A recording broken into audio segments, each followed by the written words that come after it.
Saudara, kita berjumpa kembali dalam katekese ke-97 tentang kepercayaan Katolik akan api penyucian. Gereja Katolik memiliki bulan yang secara tradisional dikhususkan untuk mendoakan jiwa-jiwa di api penyucian, yakni bulan November. Di manakah kita orang-orang Katolik mendasarkan kepercayaan kita akan api penyucian?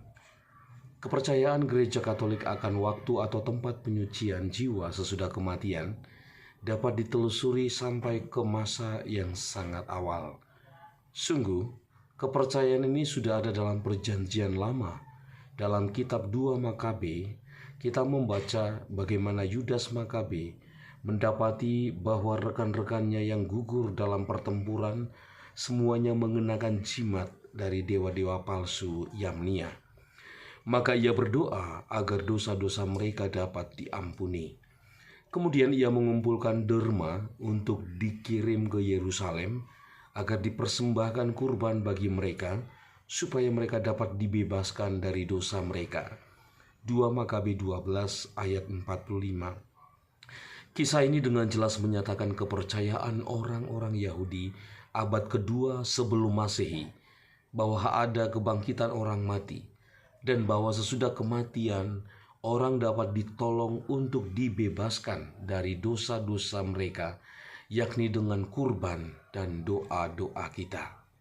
Dengan kata lain, ada suatu tempat penyucian. Memang Perjanjian Baru tidak secara eksplisit mengajarkan api penyucian, tetapi berbagai teks menyinggungnya. Misalnya kitab Wahyu berkata bahwa sesuatu yang najis tidak akan masuk ke dalam Yerusalem surgawi. Wahyu 21 ayat 27. Dan Santo Paulus menulis bahwa dalam pengadilan nanti, pekerjaan setiap orang akan diuji dengan api. Dan jikalau pekerjaannya terbakar, ia akan diselamatkan, tetapi hanya melalui api. 1 Korintus 3 ayat 15. Di luar kitab suci, sejak awal mula orang-orang Kristen percaya akan api penyucian. Tulisan-tulisan pada makam dan pada katakombe mencantumkan guratan-guratan sebagai berikut. Dalam doa-doa Anda, ingatlah akan kami yang sudah meninggal sebelum Anda. Semoga Anda memperoleh hidup abadi dalam Kristus. Semoga ia beristirahat dalam damai, dan seterusnya.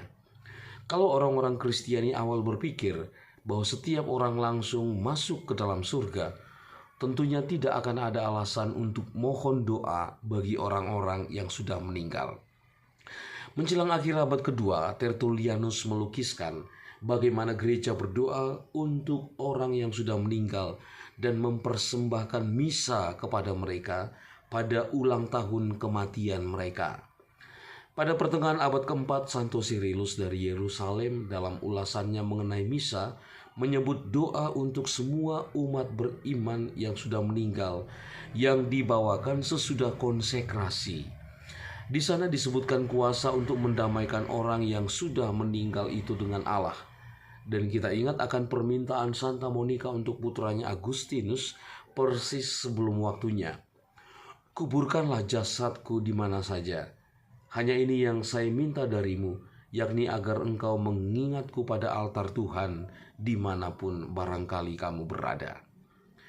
Begitu luasnya tersebar kebiasaan berdoa dan mempersembahkan misa untuk orang beriman yang sudah berpulang, sehingga pada abad ke-7 Santo Isidorus dari Sevilla dapat menulis, mempersembahkan kurban demi istirahat orang beriman yang sudah berpulang merupakan suatu kebiasaan yang dijalani di seluruh dunia. Karena alasan ini kita percaya bahwa kebiasaan ini sungguh diajarkan oleh para rasul sendiri. Untuk merangkum kepercayaan gereja mengenai hal ini, Katekismus Gereja Katolik berkata, siapa yang mati dalam rahmat dan dalam persahabatan dengan Allah, tetapi belum disucikan sepenuhnya, memang pasti akan menikmati keselamatan abadi. Tetapi ia masih harus menjalani suatu penyucian untuk memperoleh kekudusan yang diperlukan supaya masuk dalam kegembiraan surga. Katekismus Gereja Katolik nomor 130. Dan lebih lanjut, Katekismus Gereja Katolik berkata, sudah sejak zaman dahulu gereja menghargai peringatan akan orang-orang yang sudah meninggal dan mempersembahkan doa terutama dalam kurban ekaristi bagi mereka, supaya mereka disucikan dan dapat memandang Allah dalam kebahagiaan. Gereja juga menganjurkan supaya derma, indulgensi, dan penitensi dilaksanakan demi orang-orang mati. Jadi jelas bahwa kepercayaan akan api penyucian sudah ada sejak awal mula gereja dan dilanjutkan dalam tradisi gereja yang hidup. Demikianlah katekese singkat.